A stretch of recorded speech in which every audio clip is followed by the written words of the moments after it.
All right, so now there was a little postscript in regards to the Kyrie Irving interview. Let's see what gets said. When we talk basketball and we talk Cleveland, Boston, one of the things that I bring up, mad love and respect, mad respect for LeBron James. He's the best in the world. Yes, sir. Yes, he is still the best in the world. But he left Miami to come home to Cleveland for a reason. And contrary to what other people might want to believe, damn it wasn't just to come home. There was a dude on that squad before he got back, which was you. And so now that you're in Boston, I got a two-part question. A, how did you feel about this notion that, you know, he was basically coming home as the savior to Cleveland, like everything was about him and not enough was about everybody else, A? And B, what kind of pressure do you believe will be applied to you now that you're a Boston Celtic?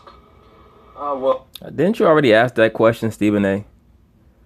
Didn't he already basically tell you that that's just a media projection? Well, we had an existing relationship before that, before he came back. Yeah, LeBron laid the groundwork for coming back by kissing Kyrie's backside when Kyrie won the All-Star Game MVP. I believe it was 2014. You know, I had spent time at his camp when I was 16 years old, going to LeBron Elite Camp and being a part of the lineage of being in Nike basketball and getting signed after I came out. And finding out in 2014 when he was coming back, it was like, man, what you see this hero aspect of who he is and who he is on the floor and what he represents as a player and then the success that he had. And it's unbelievable. And then you think about this whole being coming to a team where you had no idea. I knew that he was on our sheet or on our chart. He was number one on our chart, but we were still unsure if he was going to come back. And then when he did, it was just a whole bunch of learning. And there were those times when you had to figure out, how do I still exist in all this going on? Because the attention now it turned into a whole entire media frenzy. Now it's, how are they going to get along? Now we add Kevin to the mix. Now we have a new coach, a rookie coach in the league. And you start thinking about all these aspects that whether you have control of or not, you still have to figure out. And that was exciting. At the same time, it was a learning experience. You think about those times and those moments when you're by yourself and then you have to come back into work and you're trying to still figure it out. And every day it was like a new experience, and I'm appreciative of it. But looking back on it, I wish that when he did come back initially, that I would have had the same answers that I have now back then. And I think that we can all say the same thing, that when we go through something like that, those moments that define us, I wouldn't go back in time, but I wish I had the same knowledge that I have and appreciation that I do now of him that I had then, because now it was just unbelievable him coming back. This presence, he's this high-flying, dunking assist machine, and now you have to figure out how you collectively mesh with him. Before we go to... That was a very good diplomatic answer, Kyrie. But we all knew, or we all know, that you were not particularly happy when he came back because you thought that they were going to build a team strictly around you. I'm sure that you decided to make the best of it. Number one, you didn't have a choice. You just signed a contract with them.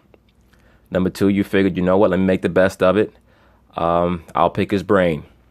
But no, you were not elated when he came back. All right? You just were not.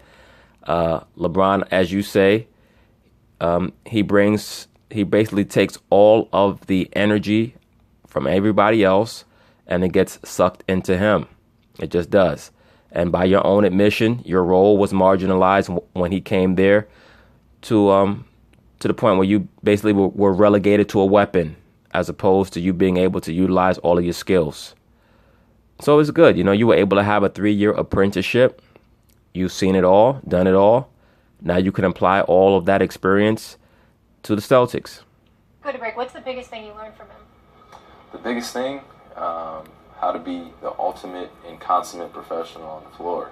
That was probably the most diligent worker other than seeing Kobe and watching some of his workouts, not from afar, but you see the amount of time and focus that he has on maintaining his body and maintaining his mental preparation and understanding the X's and O's beyond the X's and O's and knowing plays before they happen and still being able to influence a group for one goal.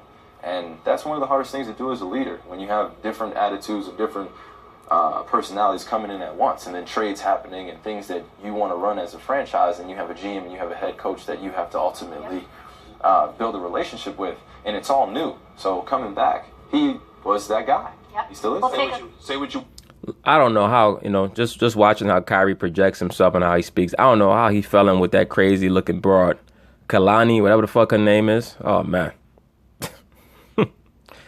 You want to. Unless this is all just a projection, and he has other aspects to his personality, which is highly possible.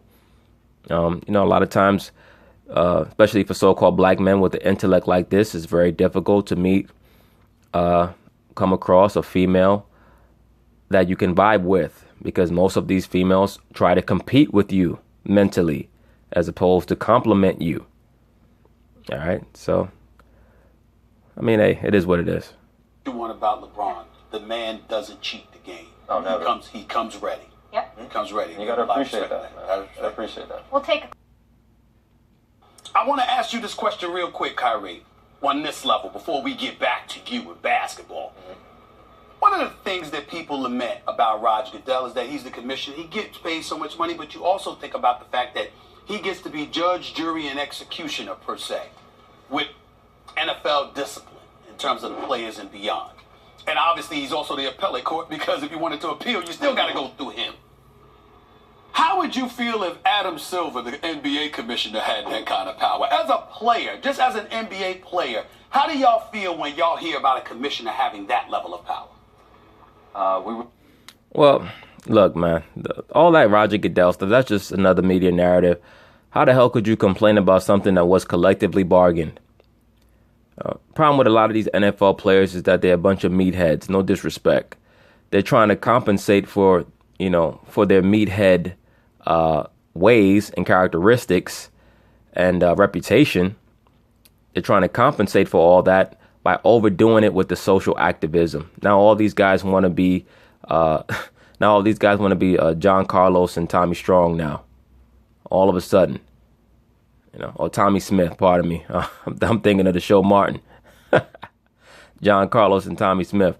All of a sudden, these guys want to be a super activists now to try to compensate for the fact that, just to be honest, football is a meathead culture, man. We would want at least 50-50 completely in terms of what the appeal would be and what the control would be. I think that I could say that from my standpoint, if our commissioner, which is Adam Silver, greatest guy that I know from Duke as well, and good people, it's just people. And you just want fairness. And that's all you want. And when you're the judge, jury, and executioner, and appellate court, there's a lot of control in that. So I think no, not a lot, all, and that shows you how the NFL is run. The NFL really is run like a damn plantation, at least from that perspective. All right. Now, we know that all those guys are very, very highly compensated. But for you to allow one portion of your sports league to be totally governed, administered, and to have the judicial aspect all revolve around one guy, that's just foolishness. I think that a lot of people probably have a few things to say on that. In other words, NBA players would never go for it. I'm glad I'm in basketball. There we go. Max? I appreciate football, but I'm glad I'm in basketball. Go ahead, Max. Well, I agree with you, Stephen A. In a league that unfairly, let's face it, caps what players can make in the form of a hard salary cap in the NFL. And by the way, even in the NBA, in the form of max contracts in the NBA. But in the NFL, a hard cap really reduces what the players can make. And all that ever is like, don't let anyone lie, oh, it's about competitive balance. That's nonsense. It's about funneling money from labor to owners. It's subsidizing smaller markets through labor. That's ownership through labor. That's all it is. So in a league that happens, for the commissioner to make more per annum than the highest paid player is outrageous. It looks bad. So I understand it, the idea of a cap on what the commissioner can make from that point of view. But this is what I don't like about what I'm seeing right now. Jerry Jones has a player very important to his team, Ezekiel Elliott, who the NFL wants to serve a suspension. And that's being negotiated, for lack of a better word, as we speak. So the question comes up when that commissioner's salary is now being discussed. Is there going to be horse trading between Jerry Jones and Roger Goodell, salary for suspension? Now, well, I mean, hey, Jerry Jones is a businessman. So why would he not? Why would that not be on the table? Why would he not force him to play ball in regards to his player? Look, man, all's fair in love and business. But anyway, let me get back to this, man, because once again, I'm coming back. I got a few of these. I understand we gonna finish it. Get ready to go to break. Right now, point guards in the NBA, guards in the NBA. Where would you rank yourself? I mean, I'm throwing a lot of names out there. Kyrie with the Stephs and the Russell Westbrooks and the CP3s. James Harden trying to be a point guard. You know, I mean, you got everything going on. Where the hell you think he gonna rank himself, Stephen A? What do you think Kyrie's gonna say, man? Oh well, you know, I would put myself on, top 30. Where is Kyrie Irving in the pantheon of the NBA right now, in your estimation? Oh man, come on, Steve. Come on now, Yeah, like come on. Even Kyrie's saying, like, what kind of ridiculous question is this? Like, you should ask him, Stephen A. What would you put yourself in the pantheon of shit talkers on sports TV? All right, would you put yourself somewhere behind Jamel Hill? Now I'm gonna ask you. Come on, man. You know that confidence is etched and solely on the court. And that's the only place that it could be proven. Right. So as much as I would love to sit up and say, let me rank myself above everyone, that's exactly how I feel. But at the same token, we are all in different roles. And we mean so much different to our teams than what our actual individual talents may speak of in terms of how we believe in ourselves. Because you have Steph, who is unbelievable. He means something totally different than what I would mean to being on Cleveland or being on Boston, or Russ being on OKC. He and a lot of other point guards can mean something totally different. So the roles can be defined, but the talent is still through the roof. Got it. That we all believe in each other. We want to follow up on that, but we got to take a quick break here. More. So Kyrie basically, in answering Stephen A's question, Kyrie basically is just saying, look, we all believe that we're the best. We all bring different things to the table in regards to our individual talents. We're all highly skilled. So, I mean, it's kind of a silly question. It's really just Stephen A just looking for a, some clickbait once they upload the interview to the internet. Oh, Kyrie says he's the best point guard in the NBA. Like, I mean, come on. That stuff is so old and hackneyed. Welcome back into First Take. Kyrie Irving still here with us. Max, Go ahead, Max. what you got for him? Another dumbass question, and probably another attempt to get him to talk about him not liking LeBron. I mean, which pretty much we all already know. It's just him talking around it, which he should be doing. It's not his job to come on TV and talk about his personal interactions with another man. Once they have decided that it's time for them to part ways, yeah, there's going to be a little, there's going to be a little, just antipathy there. But you grow and you move on. When they both fulfill their destinies in different realms, different areas, they'll probably come back together again, at least in regards to their off the court relationship. Their off the court relationship may be even better after retirement. Who knows? Kyrie, it seems to me that you're saying you want to spread your wings and fulfill your potential on the Boston Celtics. In your own imagination, in your own mind, what's the difference between the player we've seen so far and that player?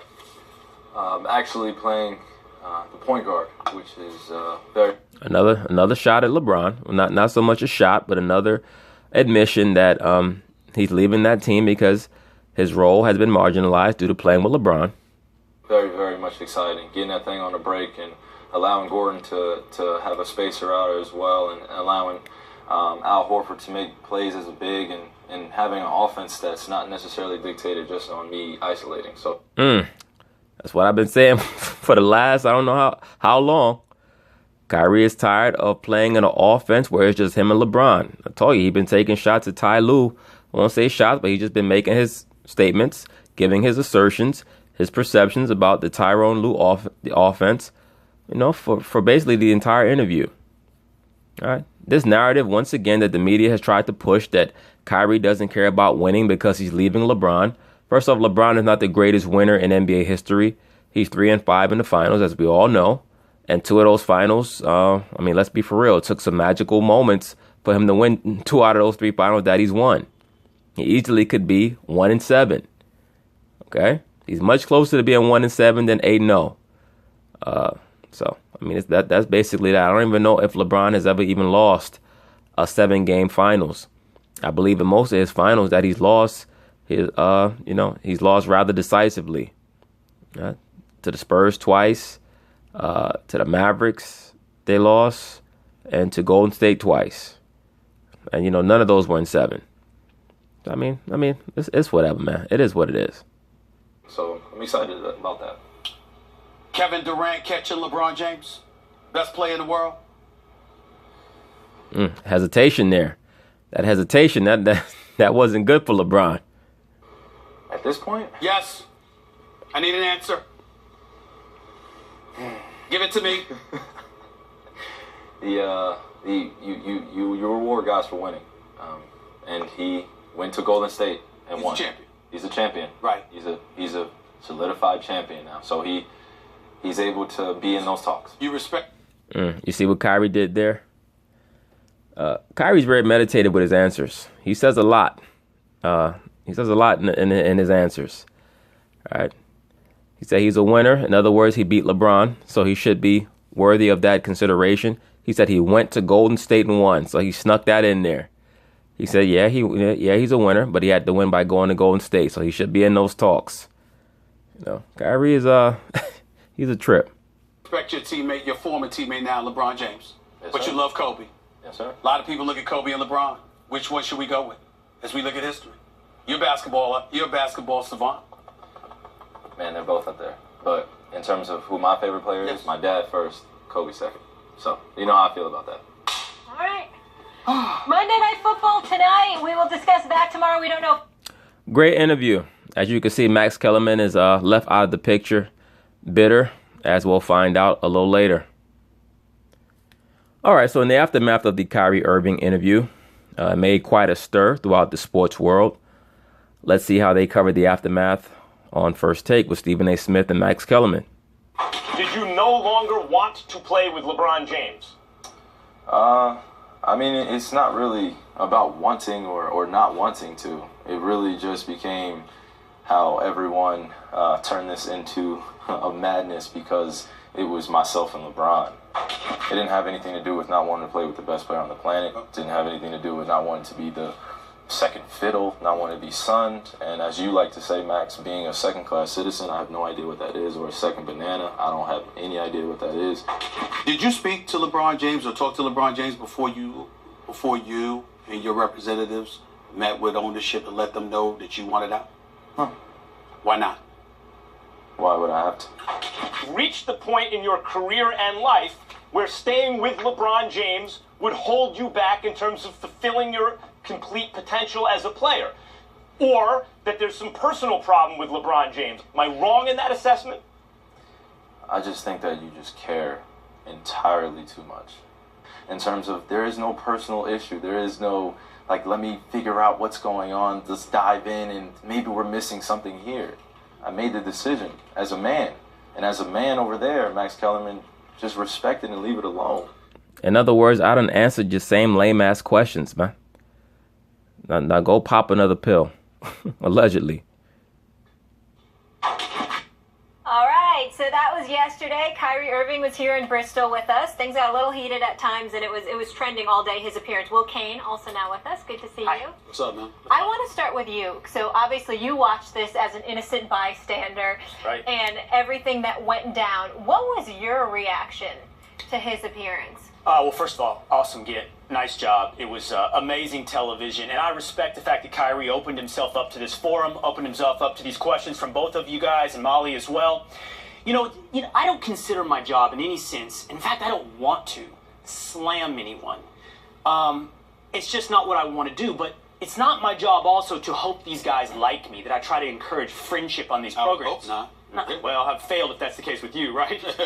No, it's my job to tell the truth. And the fact of the matter is, the truth of the matter is that Kyrie Irving yesterday brought out a wheelbarrow full of BS took out a shovel and threw it on this table and expected you three to eat it up with a smile. Well, not only did they eat it up with a smile, but so did you. You didn't have a choice. And that's what somebody does who's self-defined and self-validated. He's going to give you what he wants to give you. If you don't like it, oh well.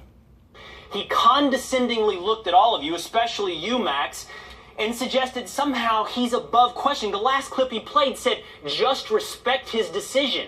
Yes, after he answered the same question 3 times. Basically, what Will Cain is doing is he's implying what so-called black men used to be called back in the Jim Crow days, you know, when they were not submissive or subservient. They would be called uppity Negroes or uppity niggers. This is the angle that Will Cain is taking right now in postscript, and you're going to see that Max Kellerman is going to pick up on it and join in. As a man, well, no. What we do is analyze. Well, once a man asks you to respect him as a man and you say no, you're already saying that you have no respect for him. So why should he have respect for your question? You do have to respect somebody as a man. All right. Until they show that they don't deserve that respect. Now, if you don't respect their intellect or you don't respect a certain skill set that they're supposed to have, that they claim that they have, that they really don't, or they must prove that they have, that's another thing. But once a man answers your question 3 times and you continue on with the same fruitless questions, no, it does not behoove him to take you seriously any longer. Sometimes criticize and try our best to understand a pseudo-philosophical, cryptic, dodging demeanor that he brought out here to evade every single tough question. Set aside that he considers himself apparently some kind of philosopher king that can weave word salads around every question you guys asked. No, I didn't see him weave word salads around anything. He answered every question pretty much. He just did not succumb to media narratives about him versus LeBron. You know, you guys, you can't get through a sports off season without trying to pit 2 so-called black superstars against each other in a serious manner. Yes, in a locker room, guys are going to have issues. They are going to come to terms with the fact that maybe we're better apart than together. But it's not a blood feud. It's nothing to be perpetuated over the course of an entire off season. That's why he told Max Kellerman, you're taking this, you care entirely too much. He contradicted himself within a matter of multiple questions. Stephen A., at one point you asked him, he said... Now look at what Will Cain does. And this is something that a lot of people who try to be intelligent do whenever they're trying to concoct an argument against somebody that they either don't like or that they're being petty against. They'll claim that the person contradicted themselves when they're really just showing that their own cognitive abilities are lacking because you really did not understand how the question was answered. Well, let's see what Will Cain does here. It was so hurtful that he was on his China trip and his trade request comes out. And you pressed and you said, hurtful, why? From who? And he said, who cares?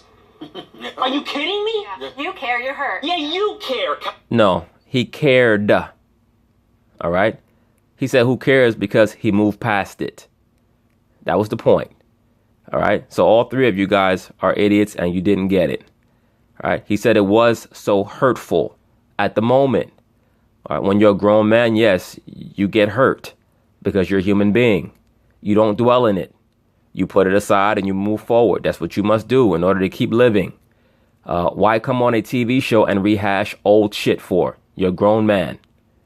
There, Kyrie, that's what's very clear here. But yet you look down your nose with half-closed eyes and act like somehow you spun some philosophy to us. He talked about being a team player and it's bigger than one man. And yet at the same time says, no, I didn't have to tell LeBron anything. I mean, many people point out LeBron didn't do that for Dwayne Wade. So what? 2 wrongs make a right? Hey, well, 3 rights make a left. It is what it is. No, he does not have to tell LeBron James that he was leaving. When he says being a team player, he's talking about on the court and in the locker room, Will Cain. It is what it is.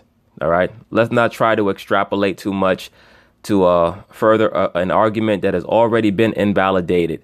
No, he did not come on your TV show and give you what you wanted in regards to his in regards to his alleged beef with LeBron James.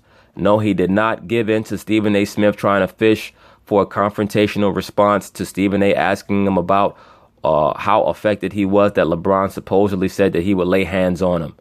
All right. No, he did none of that. He conducted himself like how he was supposed to conduct himself.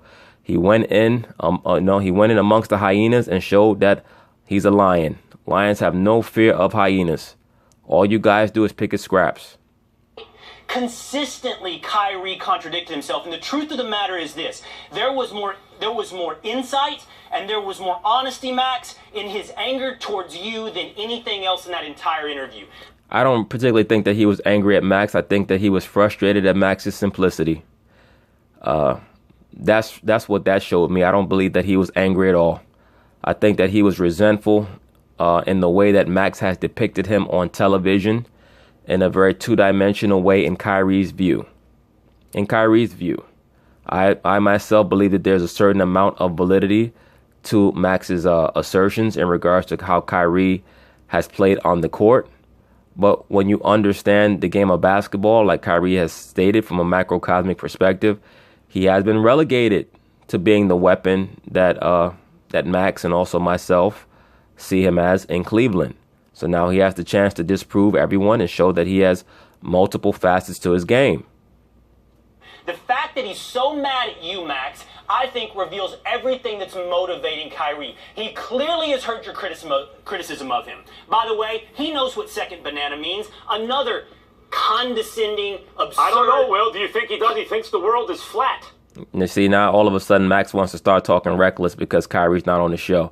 No, of course, Kyrie knows what the term means, but he doesn't know it within the context of an NBA basketball team because, as he states, it's a team game.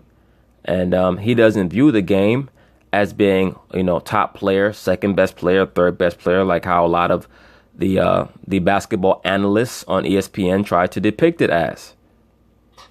He The knows. earth is flat. Are you sure he knows what second banana I means? do. I'm pretty sure he knows, Max. He claims he didn't know what second... He claims he's made two claims: that the earth is not round and that he doesn't know what second banana means.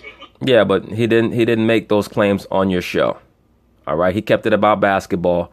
Now you guys are trying to hit below the belt because you're frustrated that he did not succumb to your ploys and your little lame tactics.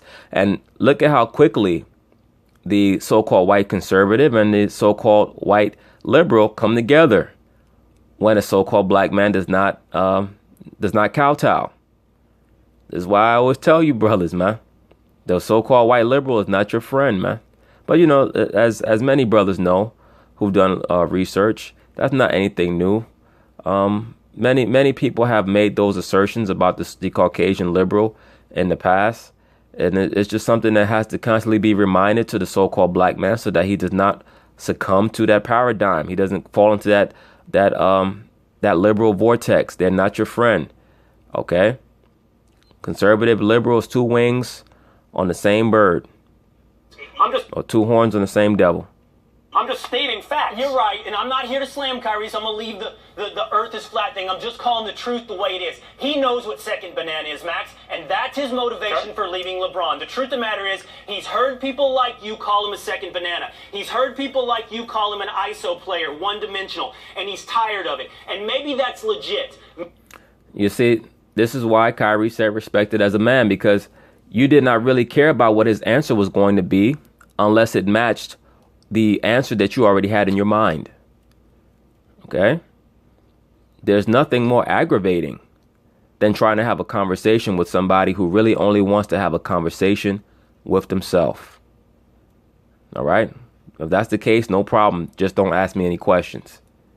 Maybe he wants to perfect his personal craft to be a more well-rounded player, and he thinks that he can carry Boston to a championship. But don't sit here and evade you, Stephen A., and condescend to you, Max, about trying to understand simple questions about whether or not you wanted to get away from LeBron. State your legit, honest reasons. If you're mad at people like Max Kellerman and your career desire is to prove them wrong, then just lay it out there. Well, be honest. What makes you think that he wasn't honest? He very, very explicitly stated that he did not like the system that was running Cleveland under Tyronn Lue. He very explicitly stated that he did not like being relegated to to playing off the ball. He very explicitly stated that he wanted to be under a coach that he could learn from and he could expand his game. It really wasn't that hard to figure out. Yes, he implied that there was a little tension between him and LeBron. They have not been communicating. That's really all that you need to know.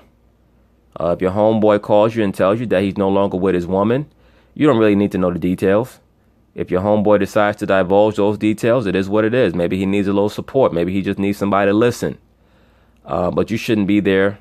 Okay, so then what happened next? Oh, okay. And then what? All right, like, come on. Give me a fucking break. Look at Stephen A. smile like a Cheshire cat looking at Will Kane. Stephen A's like, look at this white boy all riled up.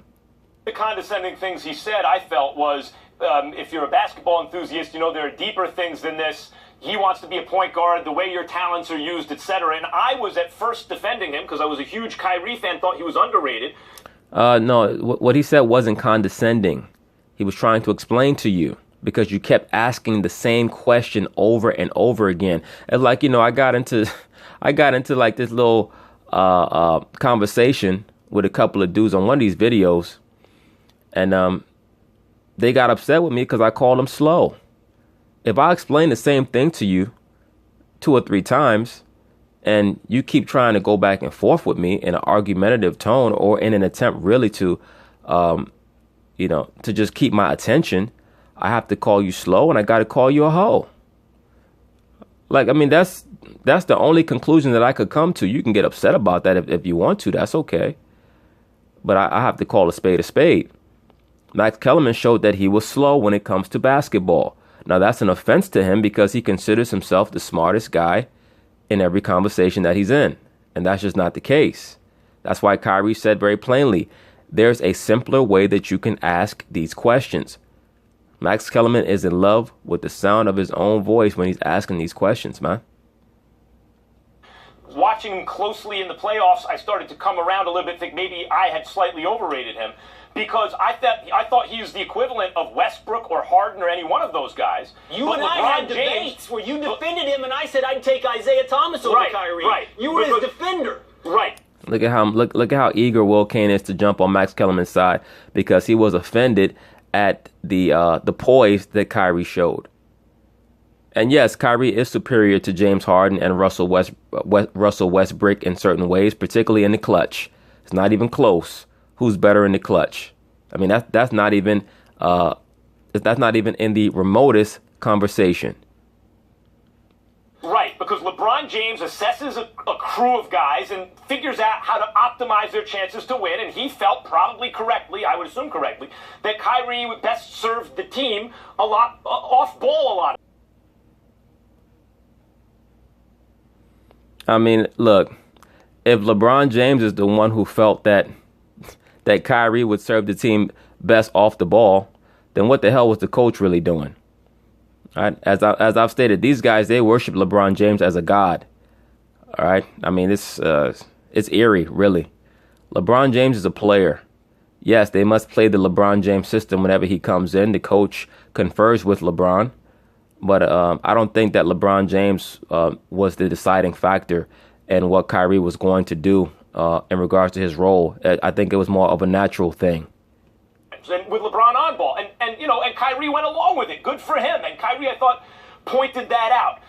So I do think as the primary ball handler, he'll become overrated because he'll put up enormous numbers. But he's a tremendous talent. I've given him credit for that. He doesn't play defense a lot of the time. I've also pointed that out. Here's what I think happened yesterday. He saw through your bullshit and called you out on it. That's what happened. We decide as in the media, and fans have decided, that we decide what should be important to the player. And what we've decided is winning championships. That should be important. There are some mitigating factors at times. If you leave the team you're on to win a championship, sometimes we don't like that. But certainly, if you leave your team, it should only be in pursuit of a championship. You shouldn't leave your team for quote-unquote selfish reasons. So think about this. Kyrie's sitting there thinking, I want to maximize my potential as a player in my career and my own happiness as a person. And I also want to leave an environment where the coach is unimaginative and the best player on the team is going to leave in a year. I want to go somewhere where I can learn and maximize everything that I can do. I know for a fact that if I stay here, I'm not going to win a championship anyway. And I feel I can do that somewhere else. And I asked him, yes, but doesn't that in fact diminish your chances of winning a championship? And he cannot answer that question. No, he answered it. You just didn't like the answer, so you therefore decided not to receive it. Because if he says, yes, I care more about my own personal happiness and seeing how great a basketball player I can be, we're all going to kill him. The whole media is going to get on him. No, he basically said that the two are intertwined. He said that his improvement and his reaching his potential as a player was tightly and pretty much essentially intertwined with winning games and winning championships. And that is the truth. On him. And the alternative is to say, look, I had a personal issue with LeBron James, and I don't want to talk about it. But I suppose, and I tried to give him that out, but I suppose that if he says that and that's true, people will hound him till the end of time to disclose the details of that beef. So I suppose that's what happened, and that's why he answered the way he did, cryptically, passive-aggressively, and not to the point. And the end. Very, very well written story by you, Max Kellerman. You know, you need to be an author. You need to be a novelist, because that was some pretty warm bullshit that you just pooped out. But anyway. I can appreciate the perspective coming from both of you. Neither of you have covered the NBA for 20 years. That would be me. So let me give you an example to show you why. At least he didn't pull the "I'm a black man" card. At least he pulled the "I've covered the NBA" card. That's a little bit easier to receive. Go ahead, Steve, with your Jerry Curl receding ass microphone head. Why your emotions in this particular situation, Will, are greatly appreciated from your position, but why somebody like me wouldn't harbor it. In the 80s, two playoff teams, they obviously were in the playoffs, they were playing one another. And you had one team with one of the star players who was seen on the court damn near crying. What no one knew at the time was that a couple of guys from the other team was in his ear about how they had been with his woman. Because their attitude was to psych him out and to get rid of him. You understand what I'm saying? And to completely make his mind so warped that he couldn't perform. And then one of the stars on the team with the guy that was basically crying, okay, went up to the star on the other team and said, could you do something about this? This ain't basketball, man. This is low. And the brothers told him, that's your problem. I'm trying to win a playoff series, okay? I wonder who Steve is talking about. And I wonder who told him that story. I'm not going to get into any speculation on that. But that's extremely interesting. Do you think the media knew that story? Nah. When Bird and Julius Irving got into a fight on the basketball court, did you ever hear Julius Irving ever tell you he just don't like the guy? No, but they like him. They like him. What I'm saying to you is this.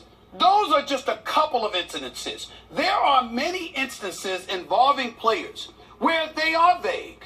They aren't informative. They aren't forthcoming. They keep that stuff from you and they let you figure it out.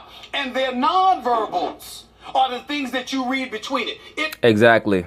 That's why I was pointing to every time Kyrie would speak, he would use certain phraseology about Brad Stevens being a basketball mind, things of that nature. Kyrie told you without telling you all that little silly gossipy shit with him and LeBron, on some mean girl shit. Look, anybody could put together that they had a little issue. Anybody could put together that Kyrie wanted his own space, his own team. Not that big a deal. It doesn't mean that they're giving you a bunch of gibberish sometimes. What it means is figure it out. So this is something personal that we don't know what's without going on? question. That's what I'm saying to you. Is it about a woman? No. Look at how slow Molly's stupid ass is. Didn't you grasp that Stephen A was making an analogy in relation to this situation? Basically, his point is that certain things really are not important in understanding the overall scheme or the overall theme of what's going on. That you have to have some type of perceptual abilities to figure out what a person is telling you without them overtly telling you, because it's not to their benefit to just sit there and be a witness, a witness to the state. Like, come on, man, get it together. No, I'm not saying What are I'm you? saying to you, What are what you I'm saying to you is that there are personal things and personal differences that players have. Could Kyrie had said exactly that? Sure. What I'm saying to you is, you were like a bunch of BS, blah, blah, blah. I am telling you, when you cover professional sports, expect the BS. Of course. Of course. I mean, a lot of these guys are embarrassed about the things that they fall out with other players about in locker rooms. I mean, as they should be. A lot of it's petty, a lot of it's silly. But it's really not for public consumption, you know? But We why hear it did all he the ask time. to come on? We hear- Why hold on, did he asked you to come on? We didn't ask. I'm getting ready to get to that. All right. He asked to come on because it's not that you lied about what you said. It's that that's not all there is to it. Exactly. So like you said, he contradicted himself. I can tell you how he really contradicted himself. When I asked him the question, did you talk to LeBron before you did this? No. Well, why not? Why should I? Because that right there tells you, dismissing, y'all could kiss this tush all y'all want to. Exactly. Right there, he was telling you that LeBron James was irrelevant to him. That's all you needed to know. You didn't need to know why. Oh, did LeBron step on your foot when he came out the shower? Is that why you're mad? Like, who cares? Who gives a shit? Want to. I'm not doing that. That's not how I feel about him. Yeah, so what I'm that's saying, fine. what I'm saying to you, I watched Kobe do that with Shaq many, many times. Now, one time he called him out to Jim Gray and called him a fat slob and all of that other stuff. But for the most part, Kobe had very little to say about Shaq. But everybody knew.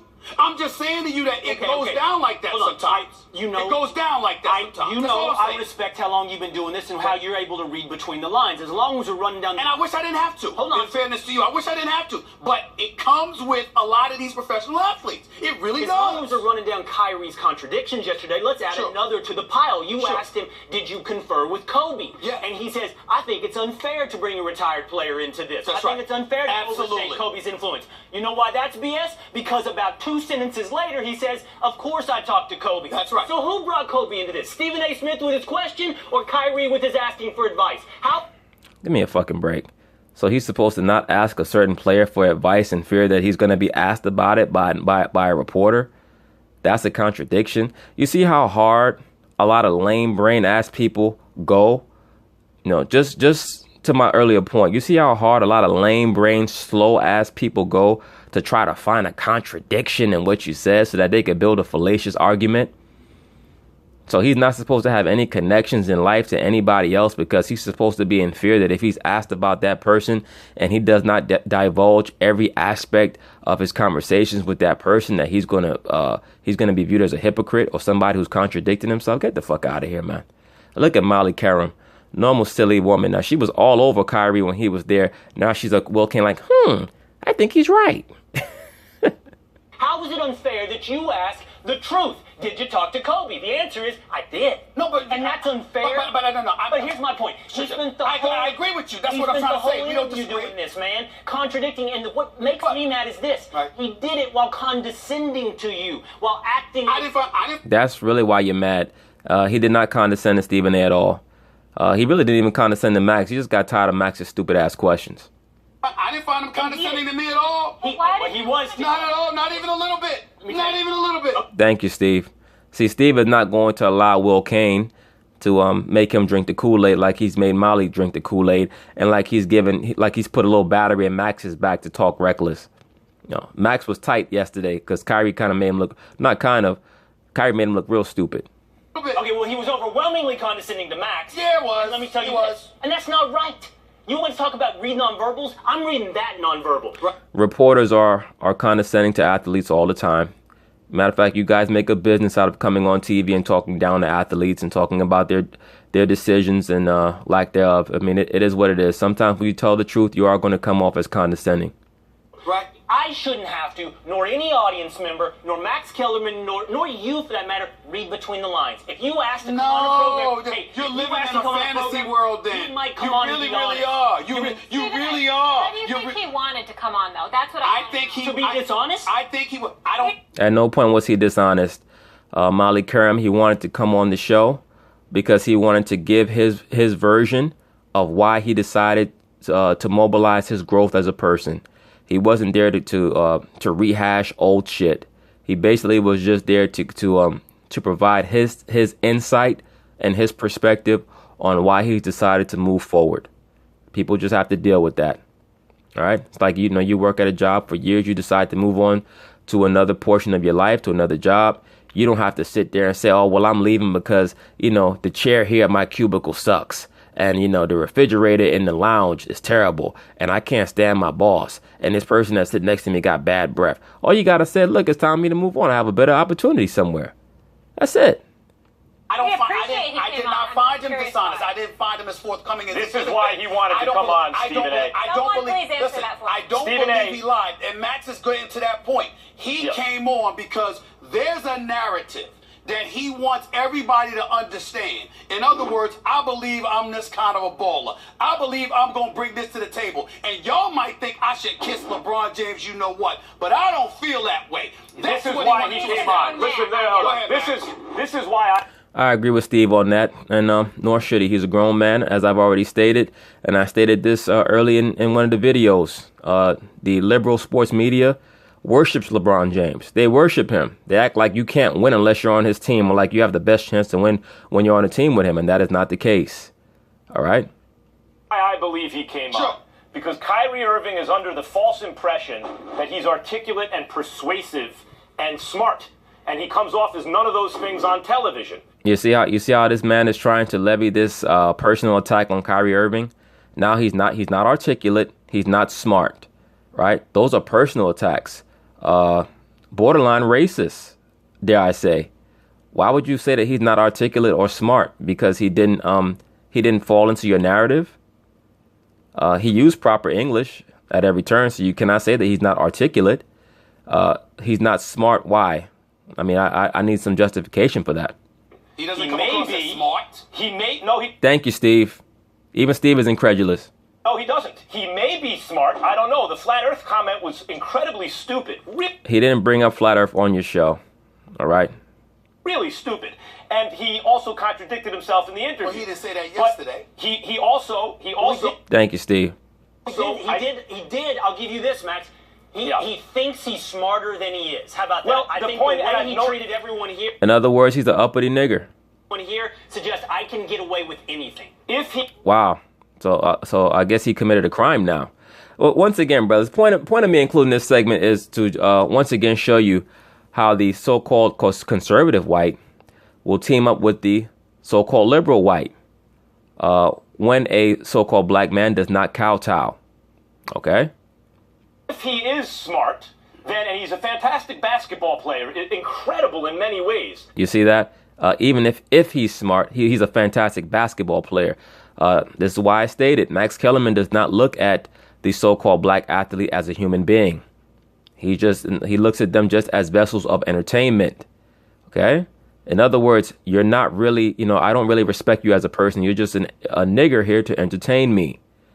Okay? That's why he's attacking him on a personal level. He's frustrated that Kyrie would not conform to his line of questioning. And I know he attended Duke for a brief time. If he is smart, I think he's best served demonstrating that by being more forthright. You see that? If he was smart, he would have answered my questions how I wanted him to answer. And I tried to give him the out about the relationship and tell him, if there's an issue in the relationship, I believe it's within your right to say that's none of your business. Well, actually, he doesn't even have to say that it's none of your business if it's not true, if it doesn't exist. He didn't even want to give that up. And when you say condescending, Will, I think he also wants the moral high ground. Well, hey, turnabout is fair play because that's normally how you Caucasian liberals work. You guys always want the moral high ground. So, it's no fun when a rabbit has the gun, huh? And so to say, I agree with that. Yes, there is an issue, but it's none of your business, is to make it appear that he's running for. But anyway, I just wanted to bring this to brothers' attention to show you how Kyrie's statements have these guys all flummoxed. But anyway, peace.